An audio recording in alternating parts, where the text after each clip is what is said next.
I actually just wanted to say I'm grateful for this topic because I actually, I'm the one who created it. And I think it's very important.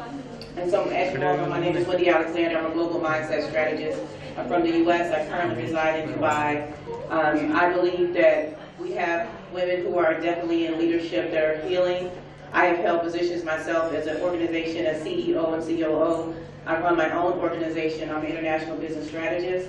But all the time I was actually healing while I was working. I recently just shared my personal story, my personal journey. I believe that everyone in this room has a journey. They have a story to tell, whether it's good, whether it's bad. The problem is that we are never given the platform sometimes to have a safe space within the workplace. And I feel that today is a day that we have to make that change, that we have to offer spaces where we can have people to have those conversations. And it doesn't have to be about topics such as what I went through. When I was 16, 17, I was suicidal, I was depressed. I continued to be depressed for a long time. I had to get help, I had to heal. But then what happens to that person that goes to the workplace and they're trying to heal and they're depressed? Is there someone that they can talk to, someone they can have a conversation with? So we have to look at ourselves as leaders and we have to make that safe space for people. Because as we all know, you could read today that mental health is real. It's not something that just happens. It's not something that certain people are picked or chosen. It can happen at any day and time in your life. And so you have to look at the person, the people that you're actually, you say you're a leader, right? So are you yourself a leader that is healing? And have you healed? Now I always tell people, a lot of times people say to me, are you really healed within your journey? And I will tell them, I think we're always healing. I think it's a process that we go to. But there's so many companies that are out there when I'm looking at. If you all look at the rates and you look at the data, you will see that mental health is one of the #1 factors in companies. But the companies that have actually put different mental health support systems in place have less issues. They have happier employees. They have a place to go that they can talk to and communicate. But what happens when that person comes in and they tell you, hi, I have something that I want to talk to you about today. And it's not about a job promotion. It's not about a career. But they tell you, I'm depressed. I feel like I'm suicidal. My husband just left me. I'm going through a divorce. I had a miscarriage. As a leader, would you be able to support them the same way that they supported you working 40+ hours a week for you and your company? Will you give them that same energy and that same attention for that promotion as when they need you for mental health? So I challenge you today. I hope I inspire you as leaders that if you are someone who is healing in leadership, that you have to take a stand. For me, people said to me, how are you actually going to go out there and talk about mental health and share your story with the world, and the whole time they know that you've been this international business strategist, you've been doing business overseas in the Middle East, and now you're going to share your story about suicide? Yes, I am. Because that's what leaders do. We lead. And we make a change. And so that's what I'm standing here doing today, and I'm challenging you all, because I'm sure if you raise your hand, half of us in this room, we're leaders in some type of capacity, whether it's in your home or outside your home. And so I am doing a call to action today to say, speak up, make a change within your workplace, within your businesses. Let people have that open communication with you, and just know that you are there to support them. You don't have to do anything. You don't be just here to listen. Offer them support. Have pamphlets or something that if they could just pick it up and say, you know what, I need to call this 800 number. I need to contact this person. Just have things around you that are available for them. Thank you so much. My name is Wendy Alexander.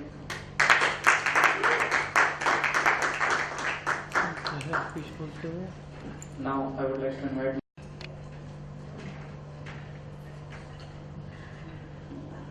Well, good morning. My name is Priscilla Solano, and healing women in leadership, it can give you a whole broad aspect of what can we do.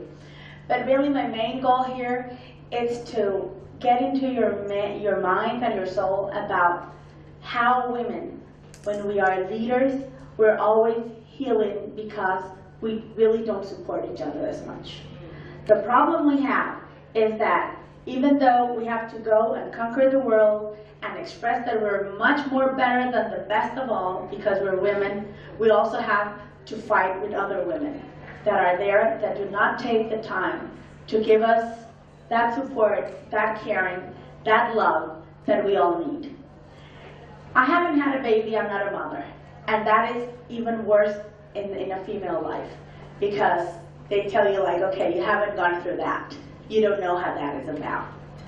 And that it's not fair because sometimes you choose not to have a baby, but sometimes you just can't have a baby. But it doesn't mean that you don't have to prove and study and work hard to achieve the goals that you want to have. So right now, I have been today and yesterday hearing all the speeches, all these life-changing experiences, but we haven't talked about what is the support that we give to each other. Why are we here? Why are women still have a gap? And this is the gender gap that even though we are working hard, very hard, and we still haven't achieved that main goal. Why we had Cleopatra being this superwoman in Egypt long, long time ago, and we haven't had another Cleopatra nowadays?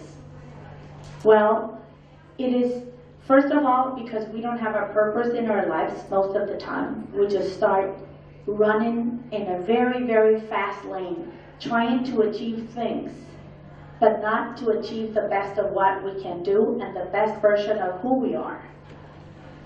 The second of all, it's because we don't have this circle of love, compassion, and support of each other that we know we can count on, and we're not competing. Because it's very hard to go in this race to the world. I am now into politics, and this is another world in which women in leadership have to heal a lot, because it's a broader gap that we have. And having a disability, it's even another task, another challenge. I am very fortunate to have my best friend and the support that I have always had, and it's my mom, which is right here. And she did a wonderful, wonderful job with me. But besides her, we need other people to understand that we work hard, that we are the best version of us every day of our lives. So being here in India and having the chance and the opportunity to share with all of you, all different cultures, different colors, different sizes, is just like the best moment to call to action to this circle of support of women. Not only a forum that we come and say hi and exchange cards and contact by Facebook. No, we really need to support each other wherever we are in the world, talk about them, talk about us, ask how we're doing, and really try to bring more women to get into these great positions and change the world. It's our mission. We are here because we want to do that. We are here because we're working very hard into that lane of action. We are here because we have a purpose. And now we're assuming a responsibility in our lives and in our countries. This is the best opportunity we have to rethink. Are we really healing other women? Are we really healing ourselves? Forgiving ourselves for the mistakes that we've made? Forgiving ourselves for things that we haven't achieved yet? Why are we so hard with each other? Why are we so hard with us? But we first need to know who we are and where we're going. And that way, the whole thing would change. I have the opportunity also to be here because we have a group of females, of great women from America that are here with us. And we support each other, and we're here because it's a whole experience. And our countries are very difficult for women also. It's a different culture, but it's very complicated. So healing, it's, as you say, it's a journey, it's a process. Because we all the time feel sorrow, suffer, and heal again. The best thing is to keep on this process of forgiving, forgetting, and healing. Forgiving, forgetting, and healing. Forgiving, forgetting, and healing. And that's the key. Have a purpose in our lives, follow it, and it's very simple once we have it, because the decisions are very easy to make. Once we know what we want, everything, if it doesn't fit, it's out. But we know exactly where we're going. Take a time to do that. Take a time to know who really you are, where are you going, and who are there with you. Who is here with you? My name is Priscilla Solano. I'm from Costa Rica, Central America, and thank you.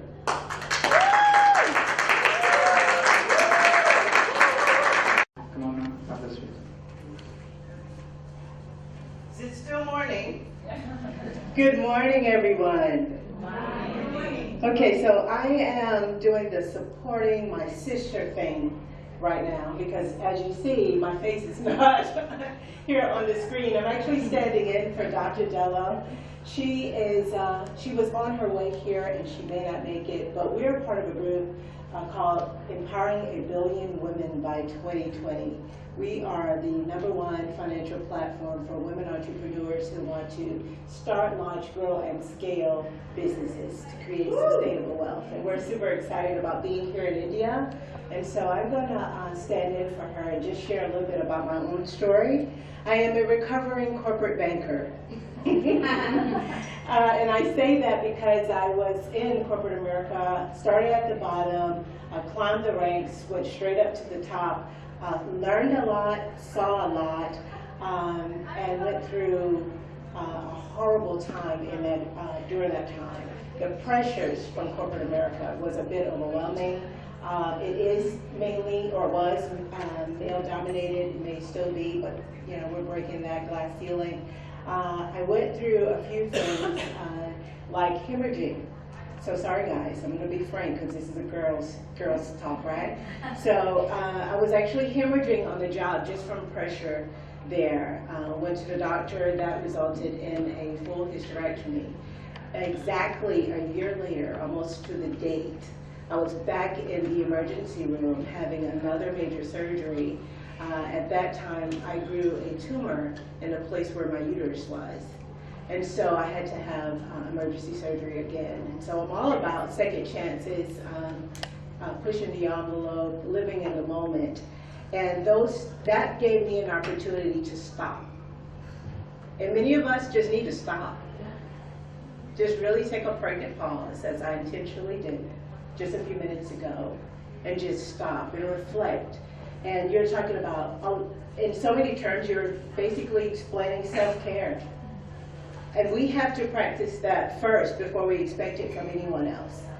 Before you can love someone else, you need to truly love yourself. And I had to learn that. You know, that practice what you preach, I had to do that. And that was a time out. Those major surgeries, it was an opportunity for me to look the woman in the mirror and say, what are you doing, girl?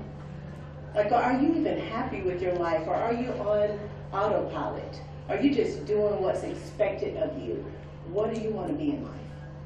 Seriously, like reflect and journal your thoughts and assess where you are in life. Is that where you want to be?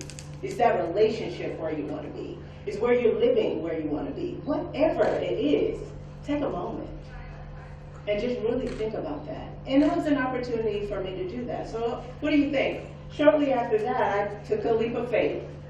And I left a very comfortable career as a banker, and the entrepreneur bug obviously bit me. I launched into outer space, if you will. And you guys, we're seeing a lot of successful people, especially on the main stage. I want you to know this is real life. And it has ebbs and it has flows, but it also has ups and it had lots of downs. And so when I jumped, I didn't know if I had a parachute on my back or not. All I knew is it didn't open fast enough. And so then I landed into some mountains, and I got bruised a bit, and I had to learn some things. And in my journey, one of the first things that occurred after I took that leap of faith into entrepreneurship, 6 weeks into my transition, my mom was diagnosed not with one type of cancer, but with 2. And in a matter of another 6 weeks, a total of 12, 1 week before Christmas, my mother was gone. But I want you to know I did something that I believe you would appreciate, certainly with your mother here, that only a daughter or son would do because we only had one mom. I closed down that business, that dream, I put it down because you only get one. And I'd do it all over again. And I was with her from 2 different hospitals, ultimately hospice care, to the day, literally, she took her last breath. And I cherish every moment of it. Where I took 2 steps into the room. Thank you. Thank you. Yeah. I closed her eyes and gave her one last warm kiss. And I love telling that story. Most people are like, they want to console you because people are just compassionate. But I want you to know that was a powerful moment for me. And her legacy lives on through me because I keep talking about her over and over again. But I want you to be inspired and learn from the likes of us. I want to encourage even our leaders that have the opportunity, the courage, the vulnerability to get up here and share that nakedness, that side of themselves, to say, hey, yeah, that was me. And yes, it is indeed a process. But even if I got to come up here shaking and trembling with my knees rattling, I'm going to speak my truth. I'm going to stand in my truth. I'm not going to remain silent. And I'm going to speak up. And so we just want to love on you all today. That's just a little bit about my story. Again, I'm here to honor one of my other sisters who couldn't be here with you. But I do want to leave a few minutes for questions of any of you that have questions in here in the audience, that you want to know how we actually got through and what it is that you can do. And I'm sorry, I don't believe I said my name when I began. But it's Cherie Darian. I am the founder and executive director of Second Chance Community Outreach. God bless you.